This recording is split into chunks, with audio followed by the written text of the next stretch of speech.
안녕하십니까. 확 풀리는 성경 원리 11번째 시간입니다. 오늘 우리가 나눌 메시지의 주제는 하나님의 영이 내 안에 들어오심이 되겠습니다. 자, 자꾸 반복을 합니다.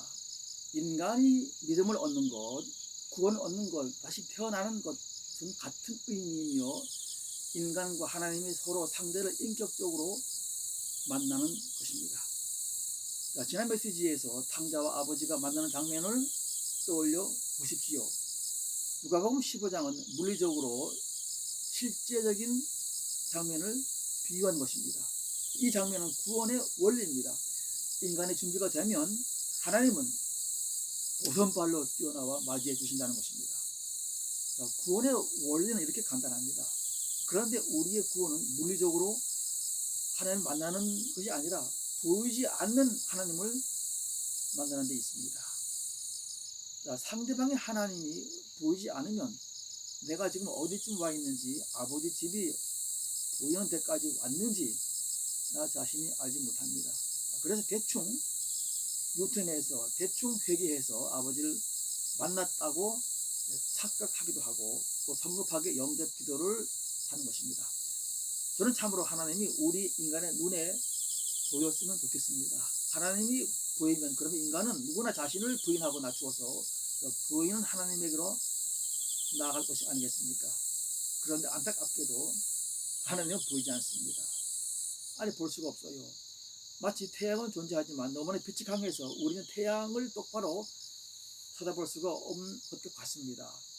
또 만약 하나님이 우리 인간의 눈에 보인다면 아마도 마귀 사단이 하나님을 모방해서 또 변장해서 우리를 속여서 하나님을 믿도록 할 것이고, 그래서 나 하나님 믿어 하고 살게 하다가 마지막에는 지옥으로 끌고 갈 것입니다.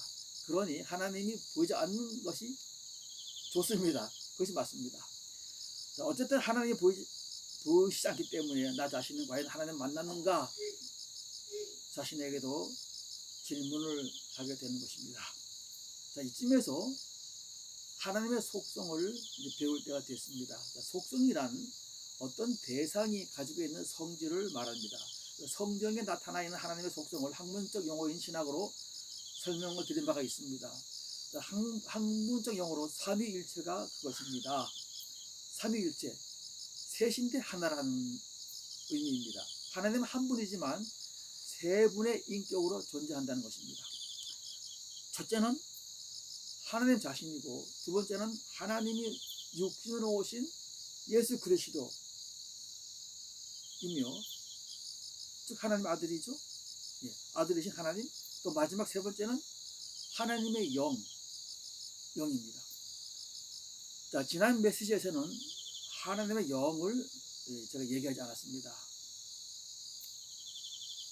이제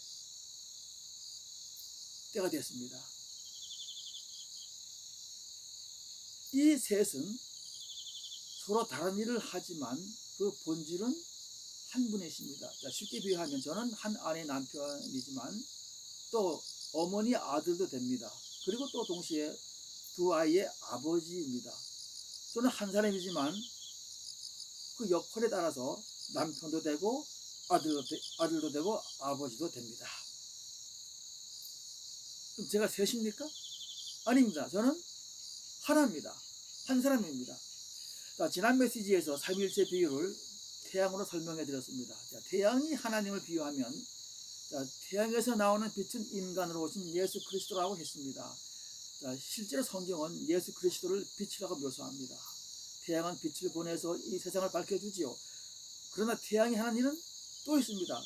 열을 보내어 이 땅을, 지구를 따뜻하게 해주는 일입니다. 물론 그 일도 빛을 통해서 합니다. 빛은 열을 동시에 포함하고 있습니다. 대단히 중요한 원리입니다. 태양의 본질이 열입니다. 이 열을 하나님의 중심에서 나오는 하나님의 성질이라고 할 수 있겠습니다. 자, 태양은 하나이지만 실은 세 가지 기능을 합니다. 본체인 태양이 있고, 태양에 나오는 빛이 있고, 열이 있습니다. 자, 태양이 하나님이라고 한다면은 빛은 예수 그리스도요. 그러면 열은 하나님의 영 혹은 예수 그리스도의 영이라고 할 수 있습니다. 빛 속에 열이 포함되어 있기 때문에 하나님의 영이지만 동시에 그리스도의 영이기도 합니다. 이 영을 성경은 거룩한 영, 그 성령이라고 부릅니다. 성령은 성경의 언어로 구약 성경에서는 히브리어로 루아흐, 또 신약 성경에서는 헬라어 푸뉴마라고 나타납니다.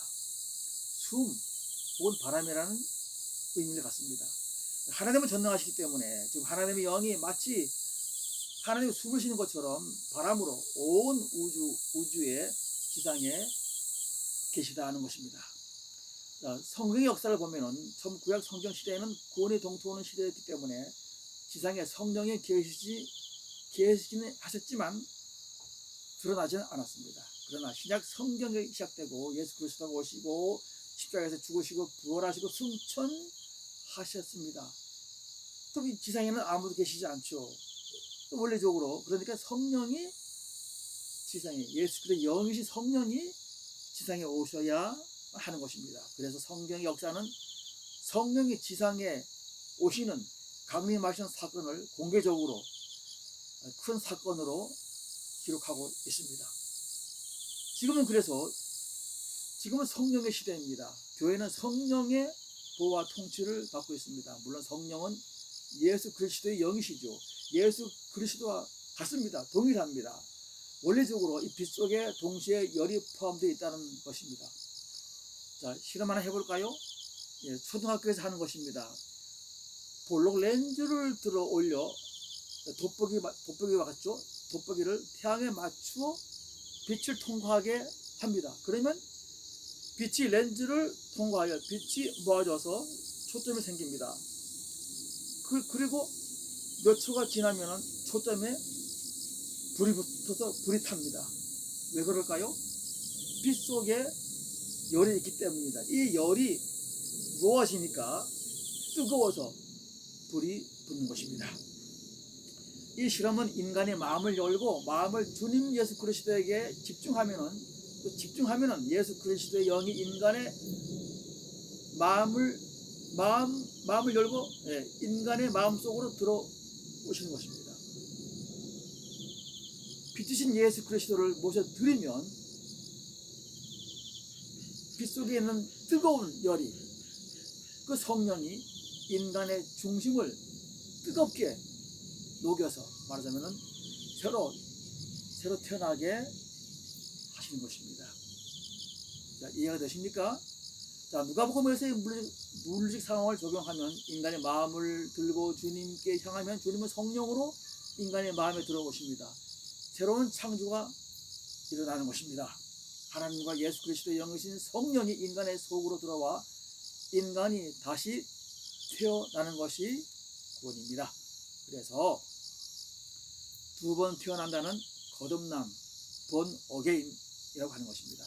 자, 렌즈를 들어 올려 태양과 각도를 맞추면 빛이 렌즈를 통과해 들어오고 그러면 초점이 생기고 곧 불이 붙는다는 원리를 상상하십시오. 그 이미지를 상상하면 재미도 있고 놀라운 일을 기대할 수가 있습니다. 자, 렌즈는 마음이죠. 마음입니다. 마음을 들어 올릴 준비를 하십시오. 놀라운 사실은 빛은 언제나 항상 준비되어 있다는 것입니다. 빛 걱정은 할 필요가 없습니다. 자, 태양은 언제나 떠 있습니다. 마음만 들어 주님께 집중만 하면 빛은 순식간에 들어옵니다.